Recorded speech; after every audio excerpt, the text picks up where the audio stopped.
பகவதி சேனலில் இப்போ என்ன பார்க்க போனா எப்படி போலி செய்யலான்னு பார்க்கலாம். வாங்க வீடியோக்குள்ளே போகலாம். அதுக்கு மைதா மாவு எடுத்து வச்சிருக்கு, 1/4 கிலோ எடுத்து வச்சுருக்கேன். உங்களுக்கு எவ்வளோ வேணுமோ அவ்வளோ எடுத்துக்கோங்க. அது கூட வெல்லம் எடுத்து வச்சுருக்கு 100, ஒரு குழம்பு கடலைப்பருப்பு எடுத்து வச்சுருக்கு, 2 சில் தேங்காய், 4 ஏலக்காய். இப்போ குழம்பு கடலைப்பருப்பை குக்கரில் வேக வச்சுக்கலாம். எடுத்து வச்சுருக்க வெல்லத்தையும் அதுக்கப்புறம் ஏலக்காவையும் போட்டு மிக்சி ஜாரில் போட்டு அரைச்சி 4 ஏலக்காய் மிக்சி ஜாரில் போட்டாச்சு. இப்போ அது கூட வெல்லத்தையும் ஆட் பண்ணிக்கலாம். ஓகே, இந்த மாதிரி நம்ம இது மிக்சி ஜாரில் ஆட் பண்ணியாச்சு. இது இப்போ அரைச்சி எடுத்துக்கலாம். ஓகே, இந்த மாதிரி நல்லா அரைச்சிக்கோங்க. இப்போ எடுத்து வச்சுருக்க தேங்காவை திரிச்சுக்கலாம். மிக்சி ஜாரில் போட்டு நல்லா திரிச்சு எடுத்துக்கலாம். இப்போ எடுத்து வச்சுருக்க மாவு கூட உப்பு ஆட் பண்ணிக்கலாம். கொஞ்சோண்டு உப்பு ஆட் பண்ணிக்கலாம். தண்ணி ஊற்றி நல்லா பிசைஞ்சு எடுத்துக்கலாம். சப்பாத்தி மாவு மாதிரி நல்லா பிசைஞ்சு எடுத்துக்கோங்க. ஓகே, மாவு இந்த மாதிரி சப்பாத்தி மாவு பிசைஞ்சு வச்சாச்சு.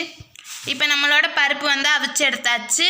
இதை கொஞ்ச நேரம் ஒரு 2 நிமிஷம் வெயிலனாலும் இல்லை ஃபேனுக்கு கீழேனாலும் கொஞ்சம் உணர வச்சு எடுத்துக்கோங்க.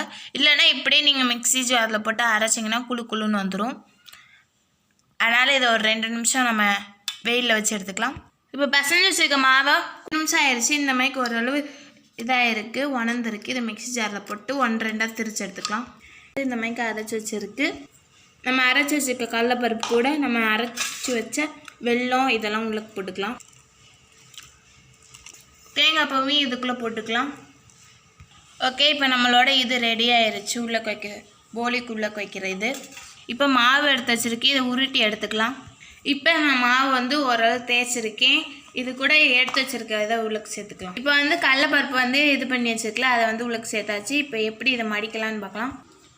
இப்போது ஒரு ஓரமாக எடுத்து இப்படி செஞ்சுக்கோங்க. இப்போ உள்ளுக்கு வச்சு மடித்து எடுத்தாச்சு. இப்போ இதை உருட்டி எடுத்துக்கலாம். இப்போ அடுப்பில் அடைக்கல் எடுத்து வச்சுருக்கு. இது கூட எண்ணெய் ஊற்றிக்கலாம். இது கூட நீங்கள் இல்லை தேங்காய் எண்ணெயும் ஊற்றிக்கலாம், இல்லை நெய்யும் ஊற்றிக்கலாம். சூப்பராக இருக்கும். இப்போ இதை போட்டு எடுத்துக்கலாம். இப்போ இந்த மாதிரி நல்லா வேக வச்சு 2 பக்கமும் எடுத்துக்கோங்க. ஓகே, இப்போ நம்மளோட போலி ரெடி ஆயிடுச்சு. இந்த வீடியோ உங்களுக்கு பிடிச்சிருந்தா லைக் பண்ணுங்கள், ஷேர் பண்ணுங்கள், கமெண்ட் பண்ணுங்கள். மறக்காமல் நம்ம யூடியூப் சேனலை சப்ஸ்கிரைப் பண்ணிக்கோங்க. பக்கத்தில் உள்ள பெல் ஐக்கானையும் கிளிக் பண்ணிக்கோங்க. அப்போ தான் நான் போடுற எல்லா வீடியோ உங்களுக்கு வரும். இதே மாதிரி வேறு வீடியோவில் பார்க்கலாம். பாய்.